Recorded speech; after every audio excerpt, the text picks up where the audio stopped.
ഇതിൽ അങ്ങനെ വർക്ക് ചെയ്ത 3 സിനിമകൾ ഇതൊക്കെയുള്ളൂ. ഒന്ന് ഈ ARM അതിലും അദ്ദേഹത്തിനെ വിളിച്ചാണ്. പിന്നെ അതിനുശേഷം ഇപ്പോൾ ലാസ്റ്റ് ഞാൻ ചെയ്ത ആശകളായിരം എന്ന് പറഞ്ഞ സിനിമയാണ്. അതിൽ അതിൻ്റെ ഡയറക്ടർ പ്രജിത്തും അതിൻ്റെ റൈറ്റർ ജൂഡ് ആൻ്റണിയും അതിൻ്റെ നിർമ്മാതാവ് കൃഷ്ണമൂർത്തി സാറും എല്ലാവരും കൂടി ക്യാരക്ടറുകൾ തീരുമാനിച്ചുകൊണ്ടിരിക്കുന്ന ഒരു സമയത്ത് ഞാൻ ഒരു ആവശ്യം മാത്രമേ ഒരാൾ ആവശ്യപ്പെട്ടുള്ളൂ. ഹരീഷ് ഖനാറിൻ്റെ ഒരു ക്യാരക്ടർ എന്തായാലും നമ്മുടെ സിനിമയിൽ കൊടുക്കണം. അവർ പറഞ്ഞു വേണ്ട, നമുക്ക് ഇപ്പോഴത്തെ ഏതെങ്കിലും പുതിയ പിള്ളേരായിട്ട് ചെയ്യാം എന്ന് പറഞ്ഞപ്പോൾ ഞാൻ പറഞ്ഞു എനിക്ക് അതിനകത്ത് അവസരം തന്നില്ലെങ്കിലും കുഴപ്പമില്ല, ഹരീഷിന് നിർബന്ധമായിട്ടും കൊടുത്തേ പറ്റുള്ളൂ എന്ന് ഞാൻ അവരോട് ആവശ്യപ്പെടുകയും എൻ്റെ ആവശ്യാനുസരണം അവർ ഹരീഷ് ഖനാറിൻ്റെ ഒരു ക്യാരക്ടർ ആ സിനിമയിൽ ഉണ്ടാക്കുകയും ചെയ്തു.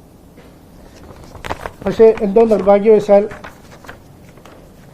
ഒരു കോമ്പിനേഷൻ വരേണ്ട ആർട്ടിസ്റ്റ് ആദ്യം വെച്ചിരുന്ന സ്റ്റാർ മാറുകയും രണ്ടാമത് പുതിയൊരു സ്റ്റാർ വന്നപ്പോൾ ഡേറ്റുകൾ അങ്ങോട്ടും ഇങ്ങോട്ടും മാറുകയും ചെയ്തപ്പോൾ ഇദ്ദേഹത്തിന് അഭിനയിക്കാൻ പറ്റില്ല. കാര്യം ഇദ്ദേഹം സ്റ്റേജ് പ്രോഗ്രാമുമായിട്ട് ഓസ്ട്രേലിയയിൽ പോയിരിക്കുകയായിരുന്നു.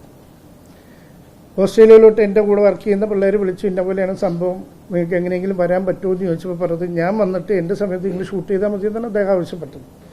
പകരം അദ്ദേഹത്തിന് പകരം വേറെ ആളെ വെച്ചപ്പോൾ അത് ഷൂട്ട് ചെയ്ത് തീർത്തു.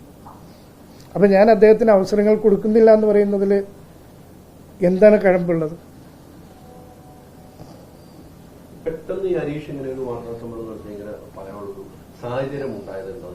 എനിക്കതിനെപ്പറ്റി ഇപ്പോഴും മനസ്സിലായിട്ടില്ല. കാര്യം പുള്ളി ഓസ്ട്രേലിയയിൽ പോകുന്നതിൻ്റെ ഒരു 4 ദിവസം മുമ്പ് ഞങ്ങൾ സംസാരിച്ചിട്ടുള്ളതാണ്. എല്ലാ ദിവസവും മിക്ക ദിവസവും ഫോണിലൂടെ കാര്യങ്ങളൊക്കെ സംസാരിക്കുന്ന ആൾക്കാരാണ്. എന്താണ് പെട്ടെന്ന് അങ്ങനെ ഒരു ചേതോവികാരം എന്ന് എനിക്ക് മനസ്സിലാകുന്നില്ല.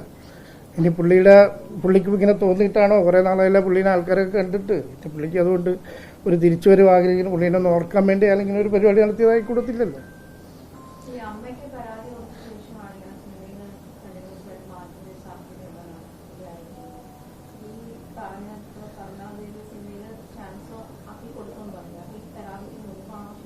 ഏതാണ്?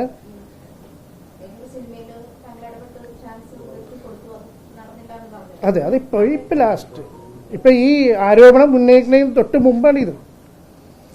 ആരോപണം ഉന്നയിക്കുന്നതിന് 1 മാസം മുമ്പാണ് ഞാൻ ഇദ്ദേഹത്തിന് ഈ പടത്തിൽ വേഷം വാങ്ങിച്ചു കൊടുക്കുന്നത്. പക്ഷെ പുള്ളിക്ക് അഭിനയിക്കാൻ പറ്റില്ല. പുള്ളി അവിടെ സ്റ്റേജ് പ്രോഗ്രാമിന് പോയി. ഡേറ്റ് അങ്ങോട്ടും ഇങ്ങോട്ടും മാറിയപ്പോൾ പുള്ളിക്ക് അഭിനയിക്കാൻ പറ്റില്ല.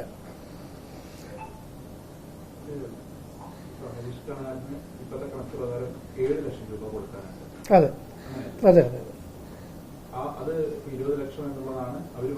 അതെ അതെ അതെ എല്ലാം ഉണ്ട്. ഇപ്പോൾ നിവൃത്തിയില്ല എന്നല്ല, ഞാനിപ്പോൾ പുള്ളിക്കെതിരെ ഞാൻ എൻ്റെ അഡ്വക്കേറ്റുമായിട്ട് തീരുമാനിച്ചിട്ട് നിയമപരമായി നീങ്ങിയൊക്കെയാണ്. നിയമപരമായിട്ട് തന്നെ ആ കാര്യങ്ങളൊക്കെ മുമ്പോട്ട് പോകട്ടെ എന്നുള്ളതാണ് എല്ലാവരുടെയും തീരുമാനം. കാര്യം എനിക്കും പണിയെടുത്തതിന് കാശ് തരാനുണ്ടല്ലോ. അപ്പോൾ ഇതിപ്പോൾ കൊടുക്കുന്നത് അവിടെ നിൽക്കട്ടെ, ബാക്കി നമുക്ക് നിയമപരമായിട്ട് ബാക്കി കാര്യങ്ങൾ ചെയ്യാം. കാര്യം ഈ ഒരു പ്രസ്താവന മൂലം എനിക്കുണ്ടായ അപമാനം, എൻ്റെ കുടുംബത്തിനുണ്ടായ അപമാനം, എൻ്റെ മോന് അന്ന് കോളേജിൽ നിന്ന് ഇറങ്ങിയാണ്, ഇന്ന് വരെ അവൻ കോളേജിൽ പോയിട്ടില്ല.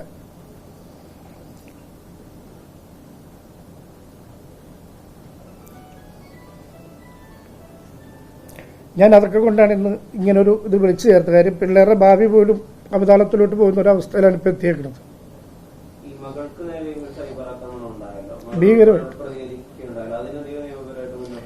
തീർച്ചയായിട്ടും എല്ലാത്തിനും നമ്മൾ സൈബർ ആക്രമണം നടത്തി എൻ്റെ മോളുടെ പേജിൽ കയറി ആക്രമണം നടത്തി എല്ലാവർക്കും എതിരെ പരാതി കൊടുക്കും സൈബർ ജെല്ലിൽ. അതെല്ലാം നീങ്ങിയിട്ടുണ്ട് കാര്യങ്ങൾ.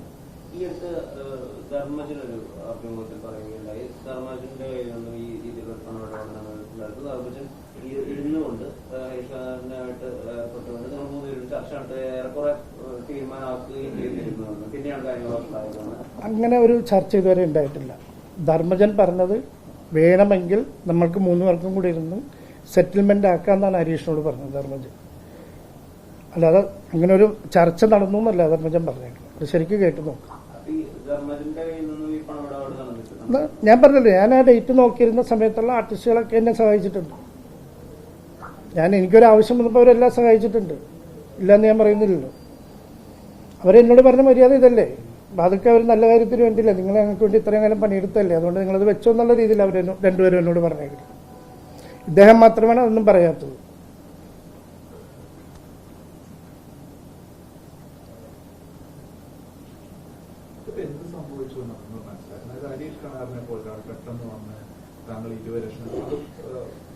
രണ്ടുപേരും സജീവമായി തന്നെ സിനിമയിൽ നിൽക്കുന്ന ഒരാൾക്കാരെ, അല്ല ഇപ്പോൾ ഒരു ഔട്ടായി പോയ ആളുകളല്ല.